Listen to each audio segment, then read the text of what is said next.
नमस्ते किसान मित्रों।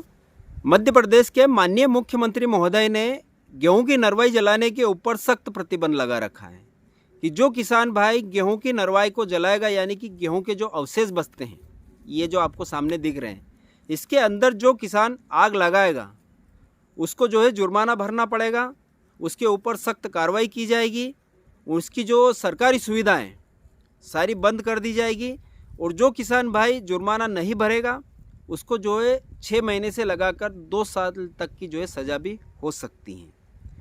और जो किसान भाई गेहूं की नरवाई जला रहे हैं उनके ऊपर जो है कार्रवाई भी की जा रही है। उनको जो है भारी भरकम जुर्माने के तौर पर उनके घर जो है नोटिस पहुंचाए जा रहे हैं और जो किसान भाई विरोध कर रहे हैं उनको जो है जेल में बिठाया जा रहा है।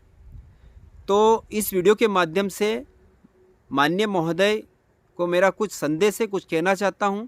किसान मित्रों, अगर जो यह बात आपको अच्छी लगे, यह वीडियो आपको अच्छा लगे तो आप इसको ज़्यादा से ज़्यादा लाइक अवश्य कीजिएगा ताकि यह वीडियो हमारे माननीय मुख्यमंत्री जी तक पहुँचे और इस फैसले को जो है तुरंत बंद कर दिया जाए। तो माननीय मुख्यमंत्री महोदय, आपसे हाथ जोड़कर विनम्र निवेदन है।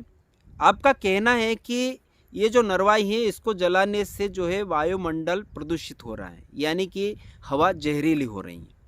ठीक है, हम मान लेते हैं कि हम साल में एक बार गेहूं के अवशेष में आग लगाते हैं, जिसके कारण यह जो पूरा वायुमंडल प्रदूषण हो रहा है और इससे जो है गंभीर बीमारियां फैल रही हैं। लेकिन ये जो बड़े बड़े कारखाने हैं जो 12 महीने 24 घंटे जहरीला धुआं उगल रहे हैं, हजारों फैक्ट्रियां लगी हुई हैं, ये क्या ऑक्सीजन उगल रहे हैं? इनसे वायुमंडल जो है प्रदूषित नहीं हो रहा है। जब किसानों के ऊपर आप कार्रवाई कर रहे हैं, इनको जो है जुर्माना दे रहे हैं गेहूं की नरवाई जलाने पर, तो फिर इन कारखाने वालों के ऊपर क्यों कार्रवाई नहीं हो रही है? इनको जो है बंद क्यों नहीं किया जा रहा है? सिर्फ किसानों के ऊपर ही क्यों कार्रवाई की जा रही है? जब किसान मात्र साल में एक बार गेहूं के अवशेष जलाता है, और यह भी हमारा कोई शौक नहीं है, ये ज़मीन हमारी माता है, यह हमें खाने के लिए अन्न देती है, हम इसमें आग लगाते हैं लेकिन हमारी मजबूरी है। आप भी किसान पुत्र है, आपको भी पता है कि अगर जो हम इसको नहीं जलाएंगे और इसमें डायरेक्ट हम अगर जो पंजा करेंगे या कल्टीवेटर करेंगे तो जैसे ही बारिश होती है हमें सोयाबीन की बुआई करना शुरू करनी पड़ती है। और आपको भी पता होगा कि अगर जो इसको हम नहीं जलाएंगे और बारिश होगी और दूसरे ही दिन हम सोयाबीन की बुआई करेंगे तो सोयाबीन की बुआई नहीं कर पाएंगे, क्योंकि इसके अंदर सीडिल नहीं चलेगी। आपको भी पता होगा, आप तो किसान के पुत्र हैं, क्योंकि ये इतने जल्दी सड़ते नहीं हैं। जब तक लगातार 2-3 महीने बारिश होती है उसके बाद ही जाके ये सड़ते हैं। और बारिश होने के बाद हम सोयाबीन की बुआई करेंगे तो बुआई नहीं कर पाएंगे, हमारी सोयाबीन की फसल पूरी तरह से डिस्टर्ब हो जाएगी। और जैसे तैसे करके आधी अधूरी हमने अगर जो सोयाबीन की बुआई कर भी दी तो बाद में जब कुल्पे चलाते हैं हम, कुल्पे इसके अंदर नहीं चला पाएंगे, क्योंकि ये हमने करके देख लिया है। आप तो अब कह रहे हैं हमने 4 साल 5 साल पहले इसके अंदर डायरेक्ट पंजा किया, पंजा करने के बाद में जैसे ही पानी गिरा, पानी गिरने के बाद में फिर पंजा किया, फिर हमने सोयाबीन की बुआई की, लेकिन सीडिल नहीं चल पाई इसके अंदर। फिर हमने मजदूरों द्वारा इसको जो है बिनवा कर फिर हमने जो है इसको जो मेड़ पर डलवाया, तब तक कितने सोयाबीन की बुआई हो चुकी थी, तो हमारी सोयाबीन की बुआई बुरी तरह से डिस्टर्ब हो गई। और अगर जो आप चाहते हैं कि हम इनको नहीं जलाएं तो आप एक काम कीजिए, किसानों के खाते में आप 3,000 रुपये प्रति बीघे के हिसाब से और 6,000 रुपये प्रति एकड़ के हिसाब से इसका जो है डाल दीजिए, क्योंकि इसको पूरी तरह से नष्ट करने का खर्च आता है 4,000 रुपये प्रति बीघा और 8,000 रुपये प्रति एकड़ के हिसाब से।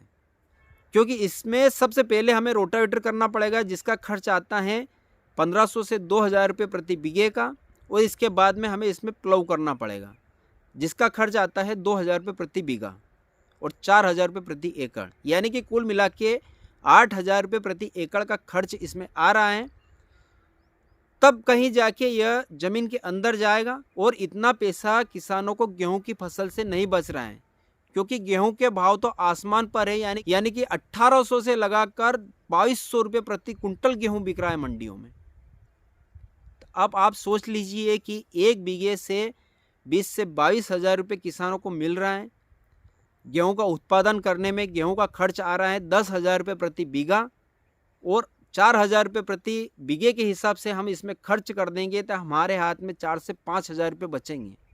अब 5,000 रुपये में हम हमारे घर का खर्च चलाएंगे कि जो हमारे ऊपर कर्ज हैं वह कर्ज देंगे, कि अगली फसल की हम तैयारी करेंगे, कि हमारे बच्चों की शादियां करेंगे, कि क्या करेंगे, अब बता दीजिए।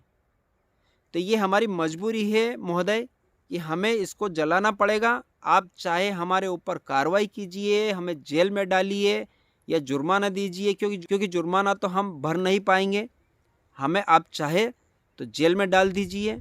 ये हमारी मजबूरी है, हमारा कोई शौक़ नहीं है कि हम इसमें आग लगाएं, लेकिन हमें मजबूरी में लगाना पड़ रही है। तो माननीय महोदय, आपसे हाथ जोड़कर विनम्र निवेदन है कि जो किसान भाई जला रहे हैं उनके ऊपर कार्रवाई न की जाए, और जो किसान भाई सक्षम हैं, जो चाहते हैं कि इसमें हम आग नहीं लगाएंगे और जो इसको नहीं जलाना चाहते हैं वह बिल्कुल रख सकते हैं, लेकिन जो जला रहे हैं उनके ऊपर आप बिल्कुल कार्रवाई मत कीजिए, क्योंकि यह बिल्कुल गलत है। इससे आपकी छवि खराब हो रही है और आपके साथ साथ बीजेपी की भी छवि खराब हो रही है, क्योंकि बहुत सारे किसान मित्र मुझे बोलेंगे कि यह कांग्रेसी चमचा है, लेकिन मैं किसी पार्टी का पक्ष नहीं लेता हूं, ना मुझे कांग्रेस खाने को देती है, ना मुझे बीजेपी खाने को देती है। ये ज़मीन माता है, यही मुझे खाने के लिए दे रही है, मेरे घर का खर्च चला रही हैं। तो मैं किसी पार्टी के झंडे नहीं उठा रहा हूँ, ना कांग्रेस का समर्थक हूँ, ना बीजेपी का समर्थक हूँ। मैं किसान हूँ और किसान हित में जो बात होती है वही मैं कर रहा हूँ। तो आप ऐसे कमेंट मत कीजिएगा, आपसे हाथ जोड़कर विनम्र निवेदन है। और अगर जो आपको ये वीडियो अच्छा लगा है तो आप लाइक अवश्य कीजिएगा, जो गलत है उसके ऊपर आवाज़ उठाइए। आप अगर जो किसान मौन रहेगा तो इसी तरह जो है पिटाता रहेगा, मंडियों में भाव नहीं मिलेगा, आपके ऊपर जो आएगा वो गधे की तरह बोझ लाद देगा, आपको खींचना पड़ेगा। तो आप बहुत हो चुका है, अब आप एकजुट होकर आवाज़ उठाइए, तभी कोई आपकी आवाज़ सुनेगा, अन्यथा कोई सुनने वाला नहीं है किसानों की। तो किसान मित्रों, आज के लिए बस इतना ही। बात अच्छी लगी हो तो बिल्कुल समर्थन कीजिएगा। जय जवान। बहुत कष्ट में है किसान।